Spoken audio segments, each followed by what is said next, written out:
Stories and voices that are intertwined, connected by one thread, building internet and communication community networks. Hello, I'm Renata Porto. I'm from São Paulo, Brazil. I'm here to take you on a journey around the world. We are going to get to know experiences of internet and communications community-led networks throughout this 12-episode season. In the 9th episode of the series, we'll get to know a little bit about B4RN, Broadband from the Rural North. This is a community benefit society in England, which means that the organization must serve the broader interests of the community and that any surpluses has to go right back into the community. The members of the community themselves own the initiative that takes internet connection to the inhabitants of many villages in the region. We've done it, and we've done it really, really well, and it works, and it's viable, and it's economical, and it's owned by the people, and it's looked after by the people. This is Chris Conder, one of B4RN's founders, who was recognized from the Queen Elizabeth II for her work in taking internet connection to rural communities. In this episode, you'll also get to know Steve Song, an expert in the realm of community networks. He is a researcher and a consultant on technologies that enable wider access to the internet, especially in African countries and other emerging regions. We actually need a multiplicity of business models and technologies to provide access to affordable access to all. Are you ready? So let's go on this trip.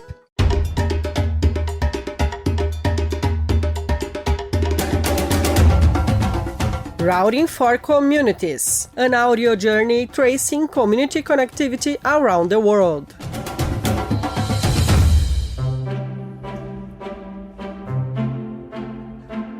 At first, we had a bit of technical issues regarding the sound in our video call with Chris Conder, but she quickly put on her earphones with a mic and the problem was solved. Then our team started the conversation with her. And how are you? How's been your week? It's fine, yes. We're busy digging an area out on the farm, so I'm moving trees at the moment. So I thought, well, I'll come in for a brew and see what happens with this call, and then that gives me a bit of a rest, and then I'll go back to moving trees. They're digging them out, I'm planting them.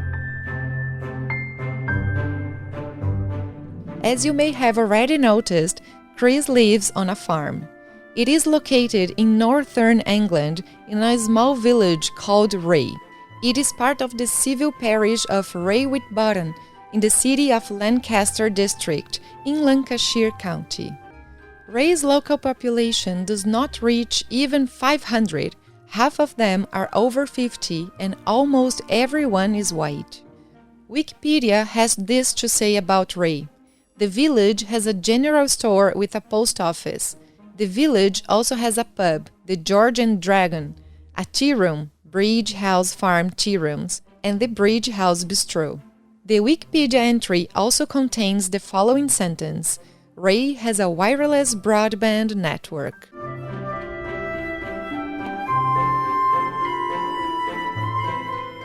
Now let's go back to Chris and B4RN to get to know a little bit about this initiative that has already connected over 7,000 homes in England's northwestern rural areas.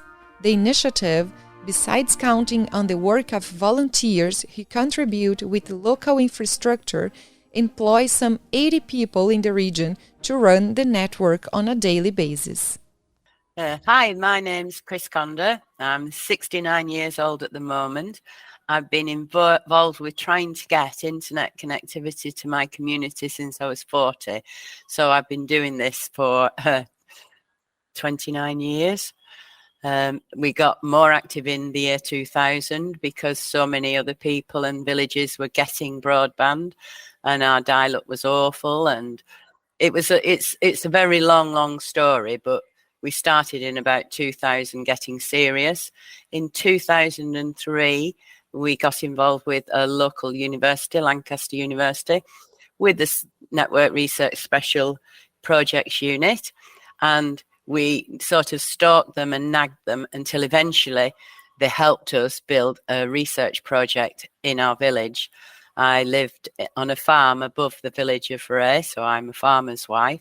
I was still active on the farm. I had 3 children, and I was a mobile hairdresser. As a hairdresser, I went round all the community, the nursing homes, to people's houses, people with children, older people, and I talked about the internet and getting the internet to our families and businesses and asked their opinion of it. So over quite a big area that I worked, I listened to what people wanted, and it was exactly what I wanted. And so we formed a group, and like I say, we nagged the university to help us. The partnership with the university developed only gradually. At first, the university's broadband connectivity signal did not reach small villages, so more studies were needed working with the members of the community. But there wasn't enough funding then, nor was there government support for such development. Chris reported that even without broadband access in the village, there was a computer club. There, people, mostly older citizens, started to learn to use spreadsheets and other apps, how to use search engines and shop online, as well as how to burn their favorite songs on CDs. These were ways of raising interests and motivating people to use digital technologies. In the early 2000s, Chris and the others organized themselves to seek solutions to the internet access gap they experienced. In order to overcome financing issues, they raised money amongst the inhabitants. Some initial steps were also made possible with government funds. Chris tells us they submitted a proposal for the Project Access Open Call, which was a £20 million pot of money from the Northwest Development Agency to take up innovative projects to bring digital connectivity to rural areas. However, they did not get enough money to implement all that they needed. So Chris and another community member, Debbie, carried out the research themselves, allowing the funds received from the agency to be invested in the infrastructure costs for a shared wireless network, which were basically 6 mesh Wi-Fi boxes and antenna. That's how they build a network that works with their own hands. With a wireless connection to the university, they were able to reach a little over 20 clients.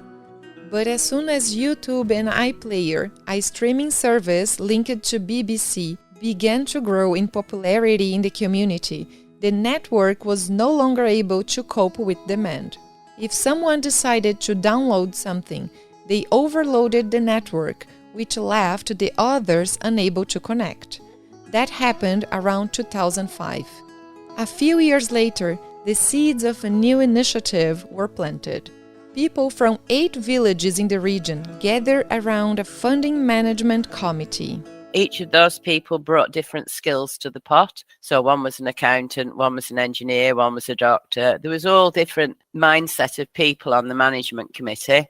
And Barry drew up a business plan, which we kept inspecting and looking at and adding things to. But it was Barry's genius plan. And we went to the city council, who were going to be our sponsors, because we weren't anybody. We were just a management team of community nutcases.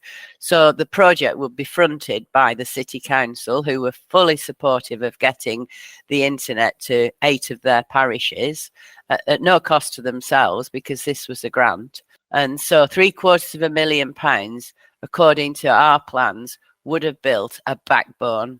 So from a breakout point of dark fibre, we could then feed our own fibre to our 8 communities. Barry, mentioned by Chris, is Barry Ford, a retired professor from Lancaster University who was an essential element of the project. He, Chris, and other funding members turned Barn into reality. The organization was established in 2011 after long discussions and conversations in the community. It was a collective cooperation. In the beginning, the plan was to take fiber to what they used to call digital parish pumps, so that each community could use the structure however they saw fit, be it with landlines, Wi-Fi hotspots, or even fiber for people's houses. But the plan grew, and ultimately, the idea was to take fiber to everybody's homes, which would significantly increase the project's costs. Subscribers' payment would no longer be enough, so talking to the local postman, Chris came up with an idea. And the village postman was having his hair cut with the village hairdresser, and the village hairdresser was droning on like she did, instead of about holidays, which most hairdressers drone on about, she was droning on about broadband and how the original plan was to go through the roads and pavements.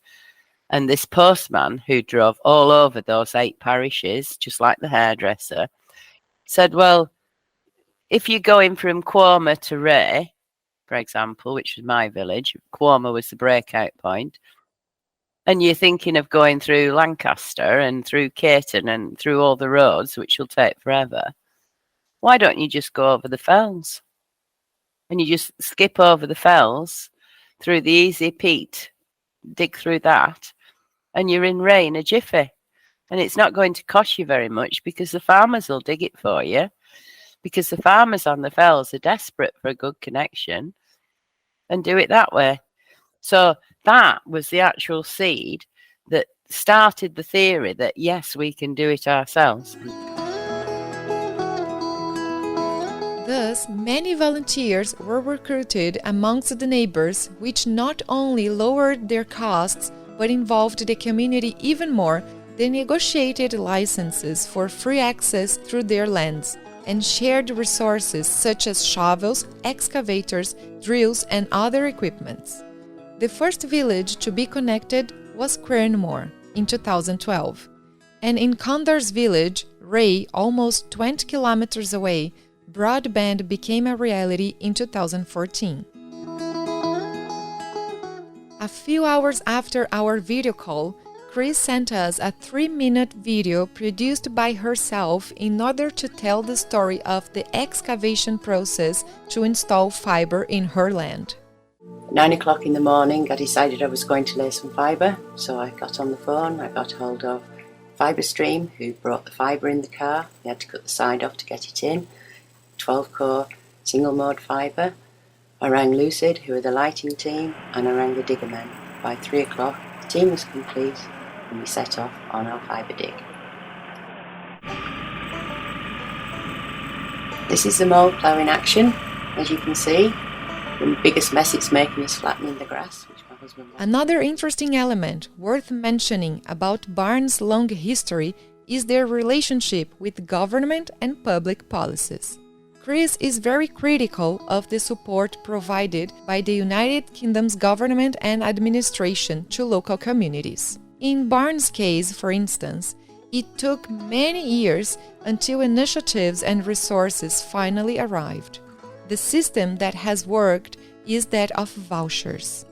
Barn is registered as a service provider with the UK Gigabit Voucher Scheme, for which funding is provided by the Department for Science, Innovation and Technology. Through this scheme, funding reaches the communities in the form of vouchers, where if you connect a house in a rural area, you get £1,500 as benefit from the government, without any cost. It works like this. In areas lacking connectivity infrastructure and where a license to operate is granted, when people start using the service in a residence or company, the government sends an email to the client seeking their feedback. If the client is satisfied with the service, the government sends the voucher to the provider. The system provides a guaranteed source of funding without the need to raise money in the parishes. According to the website cable.co.uk, the average cost for broadband in the United Kingdom is around £0.86 per megabit per month. almost $1. Barnes' official price is closer to 0.03 pound per megabit. In other words, the network built by the community offers high-quality connection at significantly lower cost for the users. We've done it, and we've done it really, really well, and it works, and it's viable, and it's economical, and it's owned by the people, and it's looked after by the people. It's built so much community cohesion. It is unbelievable how everybody in the community has got to know everybody else and gone on to help the next community and the next parish and got to know them. And they're still supportive now. Now we're crossing the ocean from England to Canada to talk to Steve Song. He is a researcher and a consultant on digital technologies and an expert when it comes to debates on community-led networks. My name is Steve Song. I'm a policy advisor with the APC LockNet project, providing support on policy and regulatory issues for the project. I do that half-time. The other half of my time I spend as a policy advisor to the Mozilla Corporation, who make the Firefox browser. I'm a Canadian South African, and I first, I think, became interested in the transformative potential of access to the internet when I started working with APC in the early 1990s in South Africa to facilitate access to email for those working within the mass democratic movement in South Africa. We kept on going with Steve by asking him what would be some of the challenges in terms of sustainability for community networks. He tells us that, on the one hand, there is a regulatory environment which allows or not that they prosper. There are cases such as the United Kingdom, North America, or even some European countries where one does not need a license to establish a community-led network. All it takes is an antenna in your house and you can start providing the service. If you charge for the service, then you will need to be registered as a company, but aside from that, there is no other immediate requirement. But in most countries worldwide, this is not the reality. In fact, in almost all the countries, you need a license to offer any type of internet service. This comes with implications such as understanding the sometimes complex administrative processes involved in applying for a license. Communities can face a variety of other challenges. For example, some countries have duties and taxes on the import of equipment, which can be an obstacle for rural and/or low-income communities. There is also the more general difficulty of accessing funds and financing. Typically, community-led networks get started with grants from civil society organizations, among other articulations, seeking resources to acquire equipment. But that doesn't guarantee long-term sustainability. I kind of I'm of the belief that it's always good to start out as you mean to continue as an organization. If your intent is to recover costs from the community, that's not something you spring on them later, right? That's not something that is easy to introduce later when people are used to having a service for free. It's something that really needs to be baked into the planning from the very beginning. And this is complicated by the fact that in some areas, there is never really going to be a full business case for community networks, right? In some of the most remote, in some of the poorest areas, the ability to pay is so low that it's never just going to be a simple business, that there is always going to be a need for some kind of subsidy and, some kind of support to be able to enable, access in these regions where providing access is the most challenging and where ability to pay is at its lowest. We talk about them as a range of solutions to access challenges. And this is a kind of shift that is being made globally to recognize that, well, the biggest operators are not going to connect everyone because their business models simply don't extend into rural areas, and that we actually need a multiplicity of business models and technologies to provide access to affordable access to all. Among the various works, texts, consultancies, and lectures Steve has delivered throughout his career, he has become well known for that metaphor about filling a glass jar with stone. It basically works like this. If you try to fill a jar with large stones, there will be a lot of uncovered gaps. So, aside from big stones, other smaller ones and of different sizes are needed so that the jar can be completely filled. Filling the jar is the same as fulfilling the needs of affordable access to communication for all. Small operators, both for-profit and not-for-profit, are needed to fill the connectivity gaps left by large operators. Policymakers and regulators need to recognize the role that community-owned infrastructure can play by providing enabling regulation and financial incentives to nurture their development. And we have reached the end of this episode. As always, I hope the stories that were told by voices from different parts of the world were a source of learning and hope, while at the same time leading us to act together and collectively.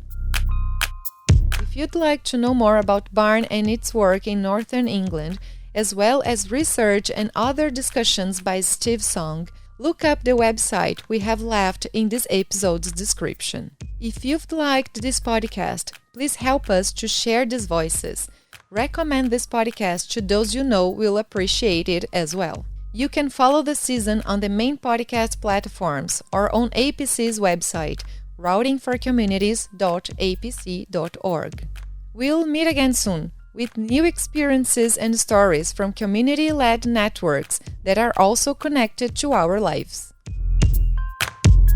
For the 10th episode, we'll get to know the Jahuejiacasil community in Colombia via Edinson Camayo, Indigenous leader for the Nasa Nation and the project's coordinator. You've listened to the 9th episode of Routing for Communities, an audio journey tracing community connectivity around the world. This is the podcast of the Local Networks Initiative, a collective effort led by APC and Rhizomatica. Production, Rádio Tertúlia. Thanks, and see you next time.